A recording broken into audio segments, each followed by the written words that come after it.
കൂടെയുള്ളവർ നിൽക്കുന്നത്. ആ സമയത്തായിരിക്കും ഡോക്ടർ കൂടെ വന്നവരെ വിളിച്ച് പറയുന്നത് ആൻജിയോഗ്രാം ചെയ്യണം എന്ന്. ആ സമയത്ത് അപ്പോൾ കൂടുതലൊന്നും നമ്മൾ ആരും ചോദിക്കുകയോ പറയുകയോ ചെയ്യില്ല. എന്ത് വേണമെങ്കിലും ചെയ്യൂ, ജീവൻ രക്ഷിച്ചാൽ മതി ഡോക്ടർ എന്നേ പറയൂ. അപ്പൊ ഡോക്ടർ പറയും 3 ബ്ലോക്ക് ഉണ്ട്, എത്രയും വേഗം ആൻജിയോപ്ലാസ്റ്റി ചെയ്യണം.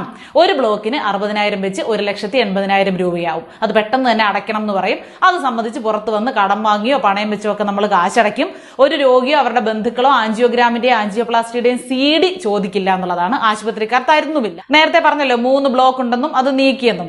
ബ്ലോക്ക് നീക്കാൻ സ്റ്റെന്റ് ആണ് ഉപയോഗിക്കുന്നത്. ഇതിന് നമ്മുടെ രാജ്യത്ത് 7,000 രൂപ മുതൽ 30,000 രൂപ വരെയാണ് വില. ഏത് സ്റ്റെന്റ് ആണ് ഉപയോഗിക്കുന്നതെന്ന് ആരും തിരക്കുന്നില്ല. ഏതാണ് ഉപയോഗിച്ചതെന്ന് ആശുപത്രിക്കാർ നിങ്ങളോട് പറയത്തുമില്ല. അത് ചോദിക്കാനും അന്വേഷിക്കാനും നിയമപരമായി നമുക്ക് അവകാശമുണ്ട്. പക്ഷെ ആ സമയത്ത് അത് ചോദിക്കാനോ പറയാനോ ആരും നിൽക്കില്ല. ഉപയോഗിക്കുന്നത് ഇൻഷുറൻസ് കവറേജ് ഉള്ള സ്റ്റെന്റ് ആയിരിക്കണം. അത് അങ്ങനെ ആയാൽ വലിയൊരു ഗുണമുണ്ട്.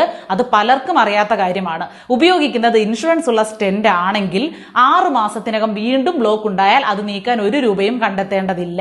1 വർഷത്തിനുള്ളിൽ ഹൃദയ ശസ്ത്രക്രിയ വേണ്ടി വന്നാൽ പോലും അതിനും 1 പൈസയും ചെലവഴിക്കേണ്ടതില്ല.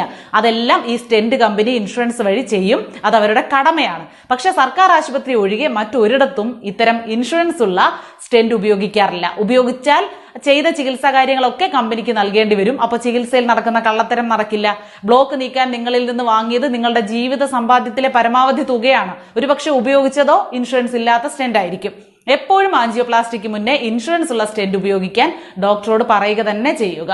അത് കഴിയുമ്പോൾ ആൻജിയോപ്ലാസ്റ്റിയുടെ CDയും സ്റ്റെന്റിന്റെ ഇൻഷുറൻസ് ഡീറ്റെയിൽസും ആവശ്യപ്പെടുക. ആശുപത്രികളുടെ തട്ടിപ്പൊഴിവാക്കുക. ഈ ഒരു വിവരം നിങ്ങൾ പരമാവധി ഷെയർ ചെയ്യണം കേട്ടോ.